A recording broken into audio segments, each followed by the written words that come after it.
kita masuk ke materi, mari sama-sama kita baca doa. Bismillahirrahmanirrahim.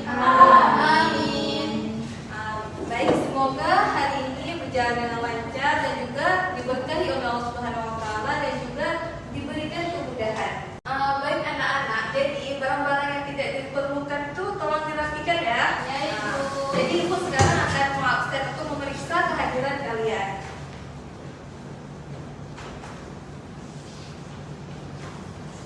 Yang pertama Adalia Putri, hadir Bu. Faiza Rizkia, Ibu. Kemudian Bisa Fadandianur, hadir Bu. Baik anak-anak, jadi kita hari ini akan mempelajari tentang jamur. Sebelum kita masuk materi, Ibu ingin bertanya, apa yang membedakan jamur dengan tumbuhan lain? Ada yang tahu perbedaan jamur dengan tumbuhan lain? Kalau jamur susah Bu dibedain batang, akar, daunnya Bu. Kalau tumbuhan lain mudah dibedainnya Bu. Ya benar, karena kan kalau jamur itu lebih kecil ukurannya. Ada yang lain? Jamur berkembangnya dengan spora Ibu. Iya benar, itu cara reproduksi jamur.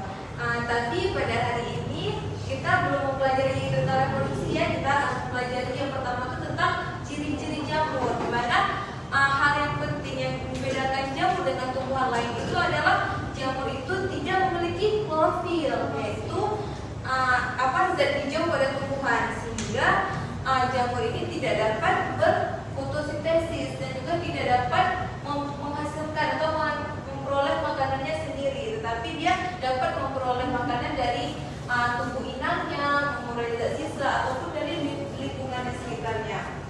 Dan juga di sini apakah anak-anak ibu pernah makan jamur? Pernah. Jamur apa aja? Jamur tiram, enoki, cacing. Benar, itu beberapa jenis jamur yang bisa dimakan atau sering juga kita jumpai dalam kehidupan sehari-hari. Jadi ibu ingin mengetahui bagaimana pengetahuan anak-anak ibu tentang jamur. Jadi ibu akan memberikan pretest dan ini tidak berpengaruh dengan nilai kalian. Jadi tolong jawab ya. Ya Ibu.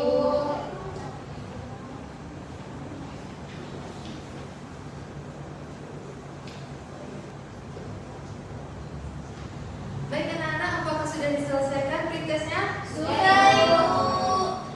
Jadi hari ini kita akan mempelajari tentang jamur dengan tujuan yang pertama itu peserta didik mampu menjelaskan ciri-ciri dan struktur tubuh jamur, dan yang kedua menjelaskan habitat dan cara hidup jamur, dan yang ketiga itu ada menentukan klasifikasi jamur. Anak-anak, jadi kita telah mempelajari nih banyak hal tentang jamur. Apakah ada yang ingin memberi kesimpulan? Ya Faiza, jadi jamur itu dia merupakan tumbuhan yang kecil. Kemudian dia itu seperti yang dikatakan oleh teman kita tadi, berkembang biak dengan menggunakan spora. Kemudian sulit dibedakan antara batangnya, kemudian daunnya dan lainnya. Baik, selanjutnya Neva. Oke, jadi jamur itu dia merupakan kelompok organisme eukaryotik dalam kingdom fungi. Ya. Dia tidak memiliki klorofil, bersifat heterotrof, jadi dia tidak dapat membuat makanannya sendiri. Benar. Yang disampaikan oleh Faiza sama Neva ini udah benar teman-teman. Jadi kita kembalikan lagi dari tujuan kita, dari ciri-cirinya. Jamur itu tidak mempunyai klorofil dan juga dia bersifat eukaryotik. Kemudian struktur tubuh jamur, di mana jamur ini tersusun dari benang-benang halus yang disebut dengan hifas, dan juga hifas ini dapat membentuk jaringan yang dikenal dengan miselium. Kemudian habitat. Kita dapat menjumpai jamur itu tuh di berbagai habitat yang lembab, mulai dari tanah sampai sisa-sisa organisme. Kemudian cara hidup jamur, bagaimana jamur hidup? Jamur itu ada 3 cara. Yang pertama itu heterotrof, dia memperoleh makanan dari lingkungannya. Kemudian ada saprofit, yaitu dia memperoleh makanan dengan mengurai zat sisa, dan juga yang terakhir parasit, di mana dia menempel pada inangnya. Dan kemudian ada klasifikasi jamur, di mana kita telah mempelajari tadi bahwa klasifikasi jamur